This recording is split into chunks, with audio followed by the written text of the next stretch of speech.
आसमां से नूर की बरसात है, नूर रहमान इश्क रमज़ान। और मैं यहाँ पर खड़ी हुई हूँ समरीन के किचन में। और जनाब समरीन, क्या बनाने जा रही हैं आप? इतनी सारी चीज़ें मुझे नज़र आ रही हैं, कुछ हैवी सा कुछ बनने वाला है। हैवी बट कह सकते हैं हैवी देखने में लग रहा है, बट इट्स वेरी लाइट, क्योंकि इसमें हम यूज़ कर रहे हैं मिल्क पैक क्रीम।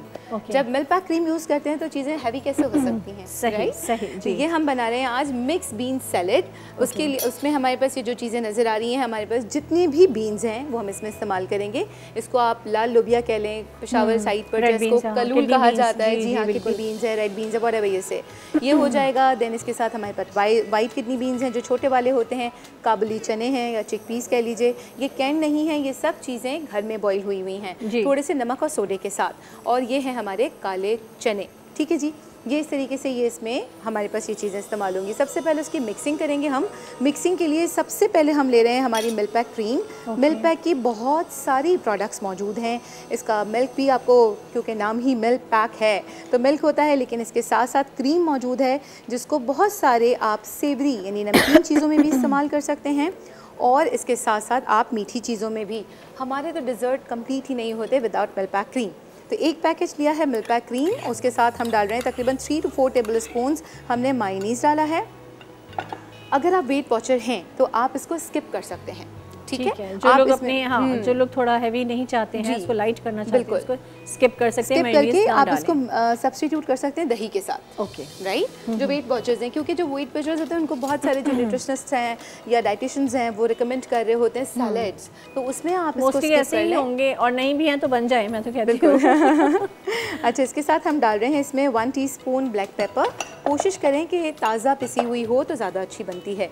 इसमें 1/2 टीस्पून हम डाल रहे हैं सॉल्ट, और थोड़ा सा हम इसमें डालेंगे आइसिंग शुगर। पिसी हुई चीनी डाल दें, साबुत डाल दें, कोई इशू नहीं है। 1 टेबल स्पून हमने ये डाला, और ये डालने के बाद आपने इसको अच्छे तरीके से मिक्स करना है पहले। अच्छा, इसमें एक बड़ा अच्छा सा फ्लेवर देने के लिए ना हम क्या करेंगे कि हम इसमें ऐड करेंगे कनौर का केचप। ओके, पास करेंगे बशरा प्लीज? जी जी बिल्कुल, ये है केचप। और ये जो है बड़ी डिफरेंट सी डिश लग रही है मुझे। मैंने मेरे ख्याल में फर्स्ट टाइम मैं खाऊंगी ये इफ्तार में। सारी आपको पता है मैं खाती हूँ ये सब चीज़ें। हाँ, तो ये जितनी एक्सपेरिमेंट्स हो रहे होते हैं ये इसको आजमाया मुझ पे ही ज़्यादा है। अच्छा, वैसे बाय द वे एक्सपेरिमेंट नहीं है इंशाल्लाह। इसमें हमने तकरीबन 2 to 3 टेबल स्पून हमने इसमें केचप ऐड किया। ये बड़ा अच्छा टेंजी सा फ्लेवर देगा हमें। और कनौर का तो आपको पता ही है कि जितने फ्राइड आइटम्स हैं उनके साथ चीज़ें जो हैं सर्व हो रही होती है कनौर के केचप एंड कनौर के चिली गार्लिक सॉस के साथ। बट हमने सोचा कि क्यों ना थोड़ा सा केचप की आपको डिफरेंट रेसिपीज़ भी बताएं कि केचप सिर्फ फ्राइड आइटम के साथ इस्तेमाल नहीं होता बल्कि इन चीज़ों में भी इस्तेमाल होता है। अच्छा, ये हमने अच्छे से मिक्स करके इसकी कंसिस्टेंसी आप देख लीजिए, बिल्कुल अच्छे से मिक्स कर लीजिएगा।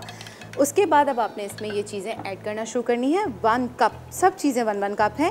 आप इसकी क्वांटिटी बढ़ा सकते हैं अकॉर्डिंग टू द सर्विंग्स। अगर आपको ज़्यादा सर्विंग्स चाहिए तो आप इसको डबल कर लें। इसी तरह इसकी जो आपने बेस बनाई है जिसको ड्रेसिंग कहा जाता है, आप उसको भी डबल कर सकते हैं, ठीक है जी। 1 कप हमने लाल लोबिया डाला, 1 कप सफ़ेद लोबिया डाला, 1 कप हमने काले चने, 1 कप सफ़ेद चने। सभी इसमें ऑलमोस्ट ये जो चनों की दोनों टाइप्स और बीन्स की दोनों टाइप्स यूज़ होती हैं। बिल्कुल जी। अच्छा, उसके साथ हमने क्या किया है, क्योंकि गाजर का सीज़न ऑफ हो चुका है तो हमने क्या किया कि गाजर कोशिश करें कि ये लाल वाली मिल जाए। नहीं मिले, अगर ऑरेंज मिले तो उसका ऑरेंज पार्ट निकालना है। सेंटर वाला जो पार्ट है वो थोड़ा हार्ड होता है, उसको निकाल दीजिएगा, बड़ा क्रंची सा मुंह में आता है।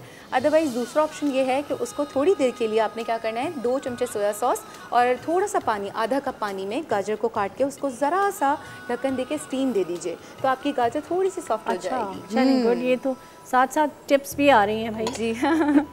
अच्छा, हमने टमाटर लिया है, लेकिन टमाटर को आपने डीसीड करना है, इसके बीज निकालने हैं।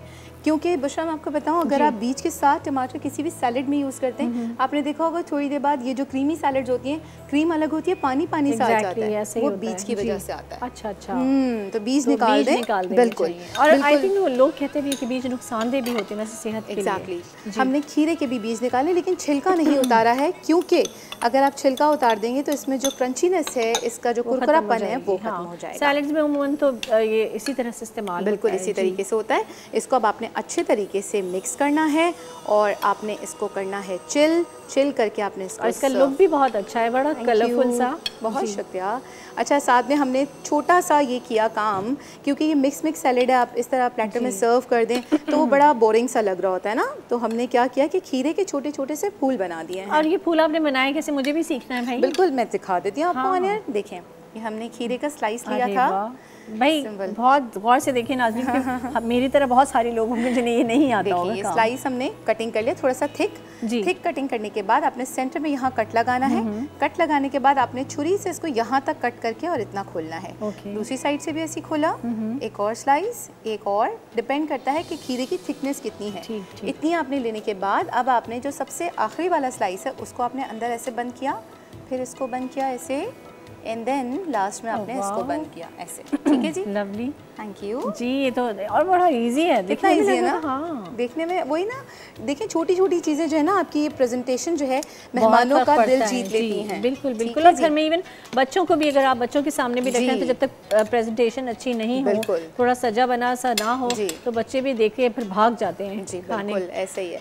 और ये थोड़ा सा बोरिंग हो जाता है ना कि हम डिश में अगर खाली इसको रख देते तो वो बड़ा अजीब सा लग रहा होता है। रेस्टोरेंट भी अगर हम जाते हैं ना बाहर खाना खाने, क्या होता है, हमें यही चीजें अपील करती है ना, कैसे प्रेजेंट किया हुआ है खाने को, ये सजावट बनावट, खाना तो उसमें इतना सही होता है, तो सारी सजावट बनावट ही होती है।